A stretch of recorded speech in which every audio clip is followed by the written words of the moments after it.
Okay, this is a video to help you perform Lab 1 on modeling a simple truss. Now this is what Workbench looks like when you first open it up. And what we see here is a schematic that's going to show how different parts of the project relate to each other. On the left, in the analysis systems, are some predefined connections that have particular physics and modeling options provided to help facilitate making common simulations. In our case, we're going to use the static structural in this case. Static because the loads aren't changing, they're not being applied quickly, we're looking at a steady state response. So I'll drag that box over in here and it's going to create a new system. One thing to note is, for example, each of these are parts of the solution. This first one, engineering data, has a green check because there's a default material that is selected, in this case structural steel, and we'll leave that as is. And we can work through our model by working down this list. The next step, geometry, can be imported or it could be created using one of ANSYS's tools, such as SpaceClaim, which we will use in many of the labs for this project, for this class. But for today's lab, we're just going to import that.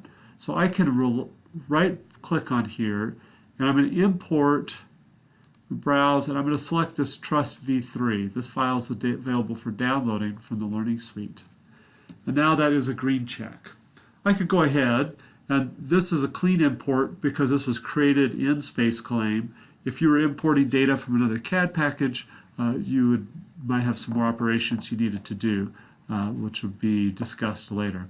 Now, so you know what's happening, let's go ahead and open SpaceClaim and take a look at the geometry.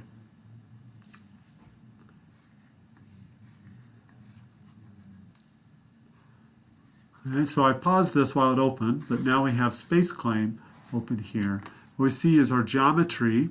In this case, we're modeling this as beams, so we just draw lines to represent the pieces, and then we will define a cross-section, or in this case, I've already defined a cross-section for you that defines the member connection, the shape of the member. And I have named these into separate components to make it a little bit easier to look at. So we have the base that comes across the bottom. This consists of 3 beams. The right, which would be the right side outer diagonal, coming along here, and then the left, which comes down the other side. If we go to the Prepare tab at the top, we have profiles. So if I expand one of these sections,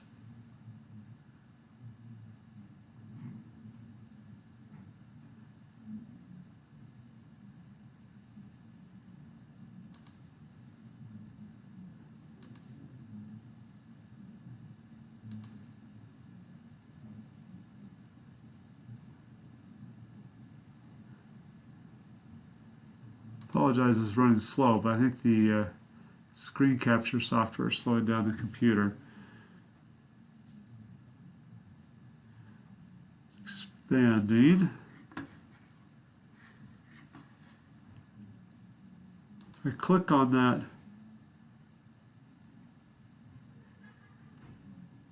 now it's going to highlight the section that's been chosen. You can see in this case, if I click on the drop down, there's another section that I could click on that and it would swap it to a rectangular tube. In this case, the rectangular tube is designed to have the same cross-sectional area, but obviously a greater moment of inertia. And you could add other profiles. So these would insert a parametric profile that then you could edit by looking at, by going under the beam profile section here. You could edit the tools there. But that's the geometry for here. Let's go and leave SpaceClaim now and go back to Workbench. And I can just leave it by going ahead and closing it. And it brings me back here. Again, my geometry's green. My model is showing that it's ready to be set next.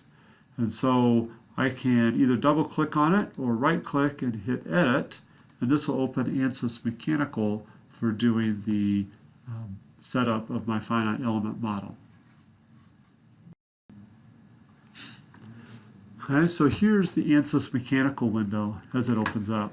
On the left, I see the project. And again, you see the similar notation of green checks for things that are defined. This lightning bolt shows something where it needs to be calculated or executed. And we may still need to adjust some of these. So if, for example, I could come in here in the geometry, see the structural steel. Geometry. I can see the different elements. And these, each segment has a notation, for example, AG, that refers to the nodes. It goes back to the lab definition that you had on the lab worksheet. And it sees in parentheses the name of the cross-section that's assigned to it. Have materials, the structural steel. You come down the cross-sections again. That's provided there. It highlights, and you can see the parameters behind that.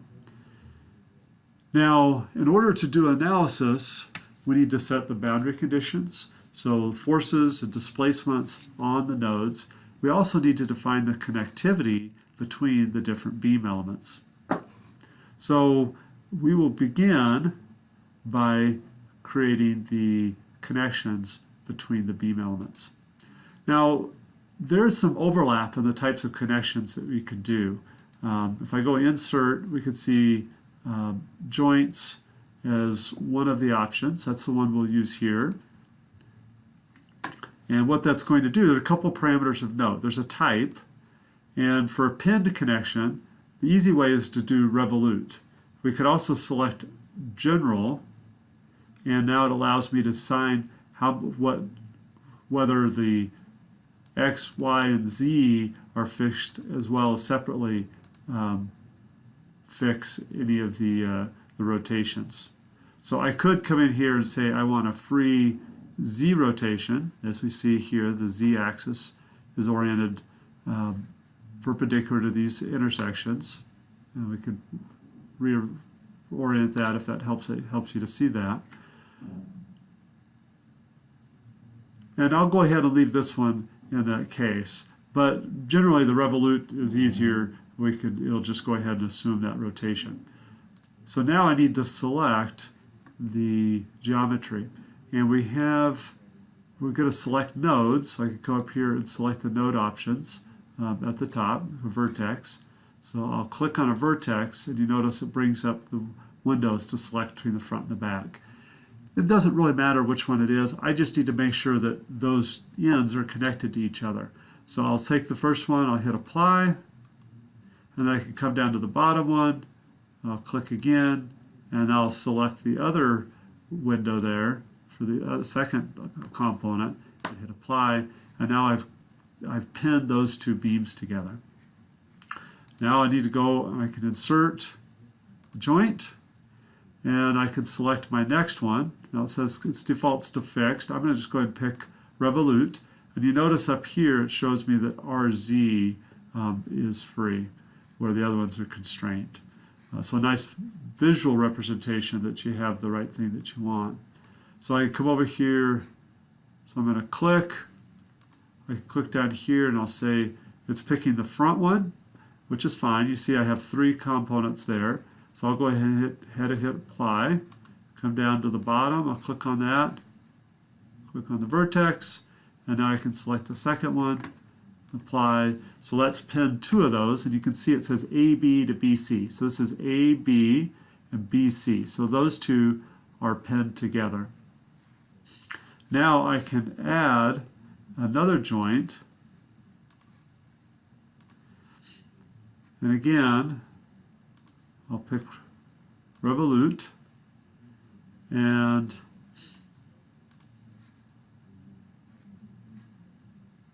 a joint, and now I can pick this third one. I haven't connected to anything, so I'll hit apply, and then since these two are connected to each other, I can choose either of those. So I'll just pick the middle one and apply.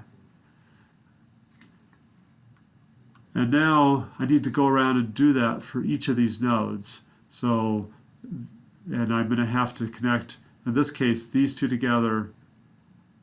I have to connect, do 4 joints. This one, 3 here, 2, 3, and 3. So this gets a little bit repetitive. So I'll go ahead and pause the video while I go through all that.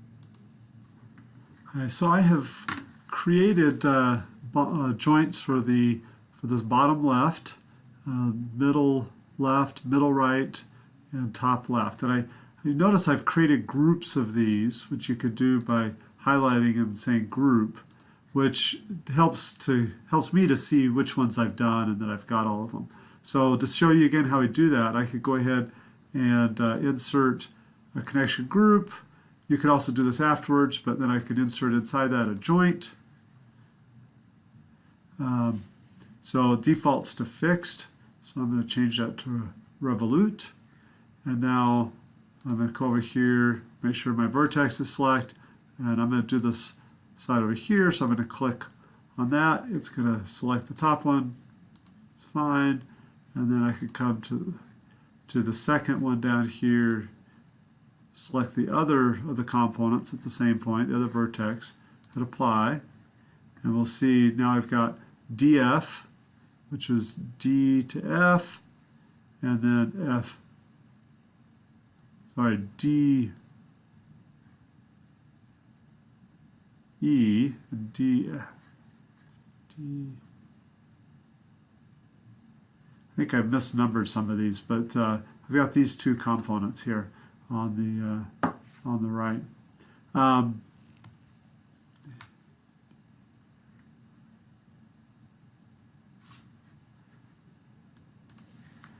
Then I can rename this and call that bottom right.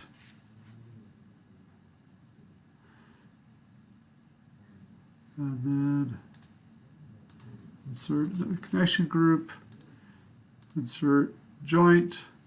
Now I'm going to come up to this joint here. I'll go ahead and highlight that. I'll change this to type revolute. Take my geometry. So I get the first one and hit apply. I'll scroll down here to the second one, click on that, select the next one, hit apply.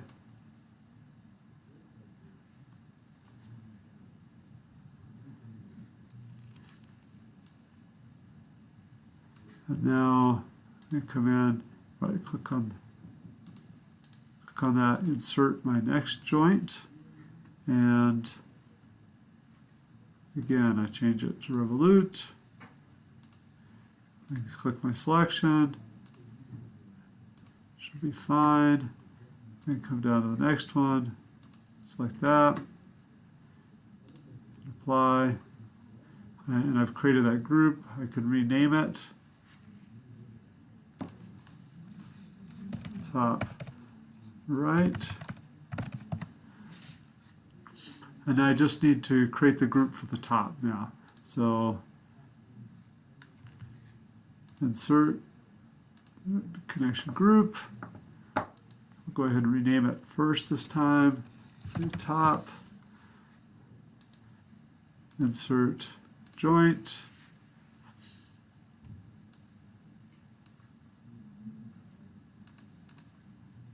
Revolute. Selection.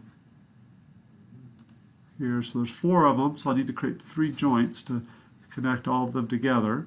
So this first one, apply, I'll select the second one, then the stack.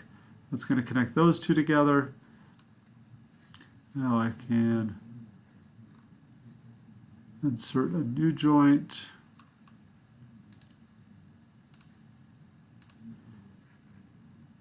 And change it to revolute.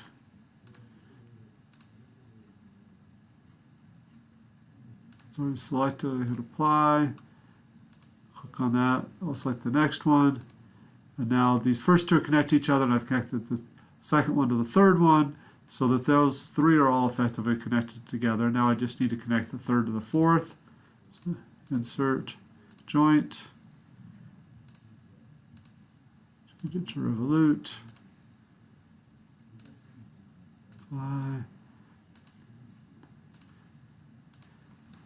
And really I could do this a few ways. I could have connected each of these four by connecting the first to the second, the first to the third, the first to the fourth.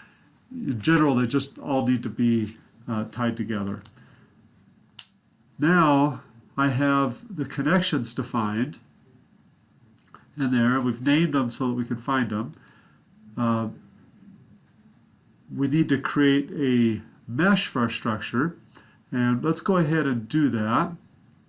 So I can right click on the mesh and hit generate mesh.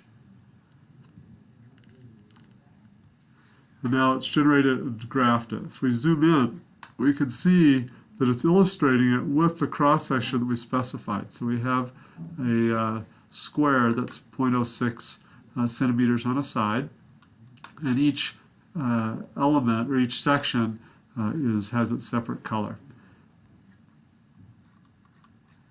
At this point we haven't analyzed it, so it doesn't represent any kinds of stress. The colors just represent the original components that were in the model, the original beams.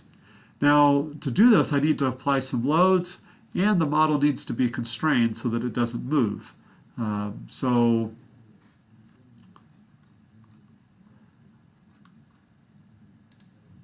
we can come down here and insert, and we see we have up here, we insert loads and supports. So we're going to start with loads. I'm going to put a force, and in this case we'll select the force. Now I could do a vector, magnitude and direction, or I can, there are other types. I can click on the vector down like I do by components, which is what I'll do here, and I want the y component to be a negative 40,000.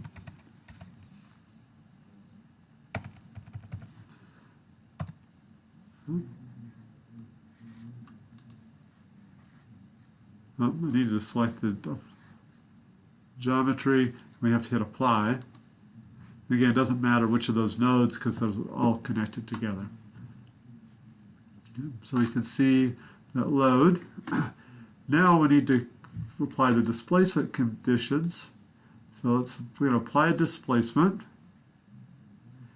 I'll select that right one, apply. Doesn't matter which of the two vertices I select since they're tied together. And now the displacement, I can assign it, I can make it free. In this case, I want to make these all 0 displacements.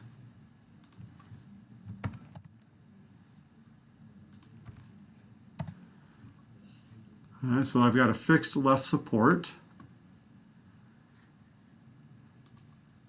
I also want to fix the rotations around this so that while we think of this as 2D and there shouldn't be any real rotations, numerically there's going to be rounding errors and there'll be slight off-axis forces, and so by fixing this that'll help avoid any rotations out of the plane that may cause the solution problems. And finally, we have a displacement on the right side. Again, I'm going to use the general displacement, so there are options for a simple support. I'll click the vertice, apply it, and for this I want to make the X component free, and we will fix it in the Y.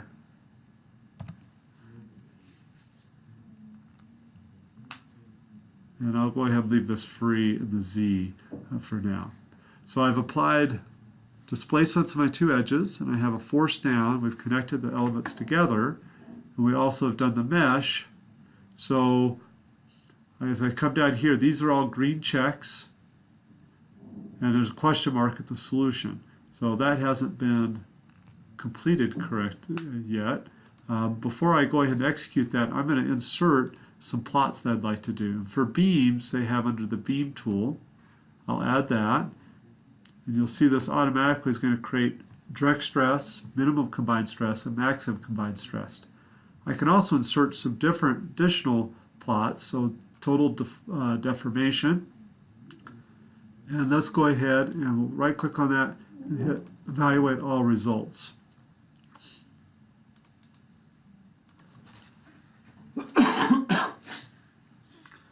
Okay, so I've had the red lightning bolts show up, which means I have some kind of problem in my model. And if I look back here, I see the question mark under fixed rotation. So that's probably where it is. So I come back up here, if I want to click on that fixed rotation, and I realize if I look down under geometry, it says no selection. And so what I did is I selected this node, but I didn't actually click on there and clicked apply. So now it has the fixed rotation. If I come down here and evaluate all results, let's solve it first. Okay, so it's going to go through and calculate. Evaluate all results is there in case I had added a plot after I did the calculation. And it has the solution, but it hasn't created the plot. And so that would recreate those plots. Okay, so now if I click on these, I can see plots of the stresses. With the beam model, it's calculating the stresses through the elements, and I can see direct stress, minimum combined stress, maximum combined stress, and a total deformation.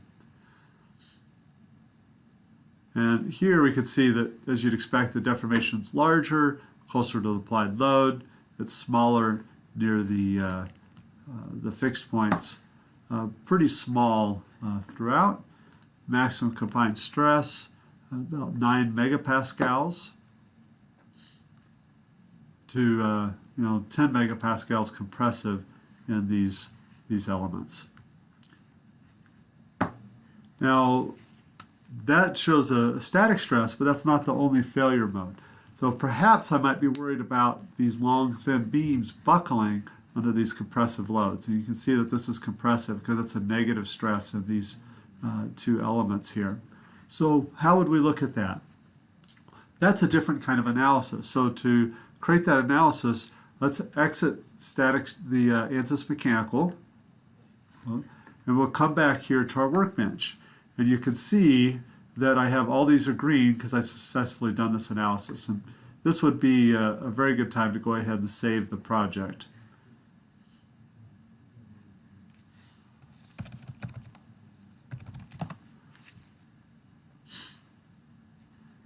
In order to do a buckling analysis, I can select the eigenvalue buckling. And I could drag that over here, and I'll drop that right on the model. And what that's going to do is it's going to insert this, and it's going to connect these elements. It says it's going to share that data. I also need to connect the solution into the setup here. So I manually did that by clicking on solution and dragging over to the setup. And now I can see that's the green arrow. So it has the green circle. That's where I need to go next. So let me double click on that. And that's actually going to open ANSYS Mechanical again.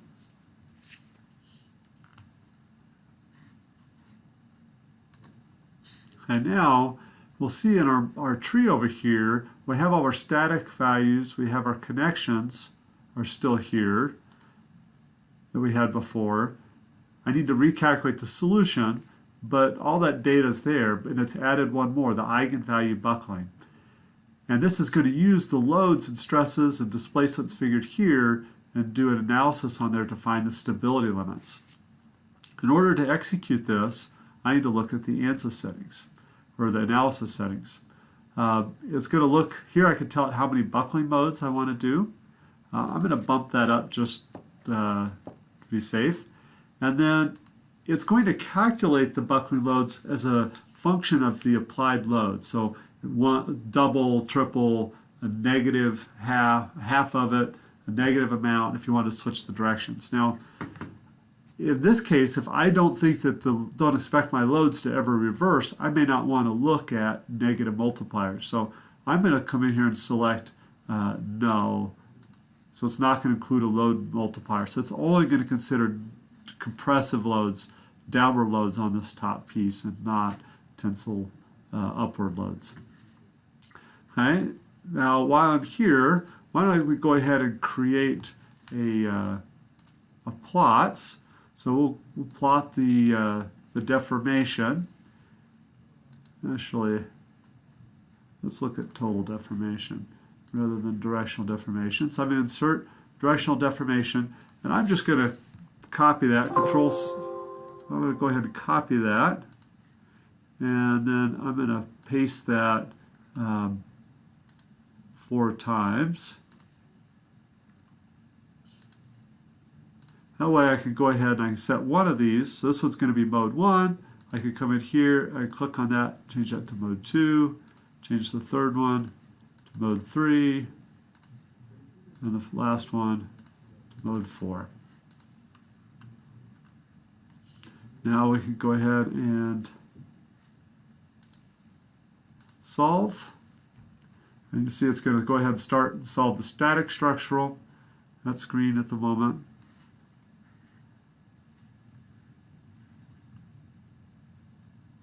And then it solved the eigenvalue buckling. And as before, I can see the stresses. These are the same stresses before. But now I go in the solution, I can see the deformations. And I can see here how the deformations is happening. It looks like it's buckling a little bit. If we accentuate that a little bit so we can see a little more how it's buckling. In this case, it looks like it's going a little bit out of plane. There's a second mode, third mode, and fourth mode. Now, typically, the first one is the lowest load, and I can see how much force that's going to take by looking at the load multiplier.